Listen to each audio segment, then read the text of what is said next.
Hello মেরে friends, আসসালামু আলাইকুম। It's me Zubair Ahmed. আমি আজকে দেখাবো কিভাবে আপনি যখন কোনো একটা ফাইল অথবা কোনো একটা পিডিএফ আপনি কোনো একটা কাঙ্ক্ষিত ওয়েবসাইটে আপলোড করতে যাচ্ছেন, তখন দেখা যাচ্ছে যে ওরা বলতেছে এটা A4 সাইজ হতে হবে, আদারওয়াইজ এটা আপলোড হবে না।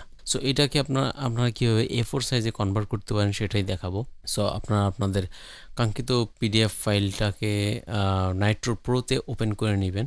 এখানে আপনারা ইনসার্টে যাবেন, ইনসার্টে যাওয়ার পরে ব্ল্যাঙ্ক পেজে ক্লিক করবেন। সো এখানে যখন আমরা ব্ল্যাঙ্ক পেজটা ইনসার্ট করব, তখন আমাদের এখানে A4 সাইজটাকে সিলেক্ট করে দেবো এবং ওরিয়েন্টেশন দিয়ে দেবো পোর্ট্রেট। দেন হচ্ছে আমরা ওকে ক্লিক করব।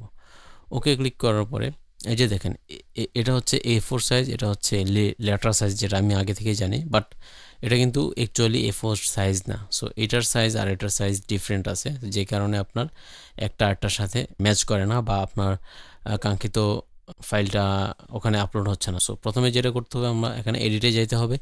এডিটে যাওয়ার পরে এই যে এখানে ক্লিক করে পুরোটাকে সিলেক্ট করতে হবে, ডকুমেন্টকে সিলেক্ট করে এখানে ড্র্যাগ অ্যান্ড ড্রপ করে এখানে ছেড়ে দিতে হবে। ছেড়ে দেওয়ার পরে আমরা এটা অ্যালাইন করে নেব। অ্যালাইন করার পরে আমরা যেটা করব, এই এই ইয়াটাকে আমরা ডিলিট করে দেব।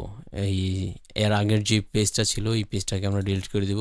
এই পেজে সিলেক্ট করার পরে ডিলিটে টিপ দিতে হবে। দেওয়ার পরে ক্লিক করতে হবে কারেন্ট পেজ। কারেন্ট পেজ মানে হচ্ছে প্রথম পেজটা ডিলিট করে দিলাম, এবং সেকেন্ড পেজ যেটা ছিল সেটা হচ্ছে A4 সাইজ। এবং A4 সাইজটা আমরা করার পরে আমরা যখন আবার সেভে ক্লিক করব, তখন আমাদের কাঙ্ক্ষিত পিডিএফটা A4 সাইজে কনভার্ট হয়ে যাবে। সো এই হচ্ছে বিষয়। আমরা চাইলে এখন এটা আমাদের যে কোনো কাঙ্ক্ষিত ওয়েবসাইটে আপলোড করতে পারবো কোনো ধরনের ঝামেলা ছাড়াই। সো টাটা, গুড বাই, আসসালামু আলাইকুম।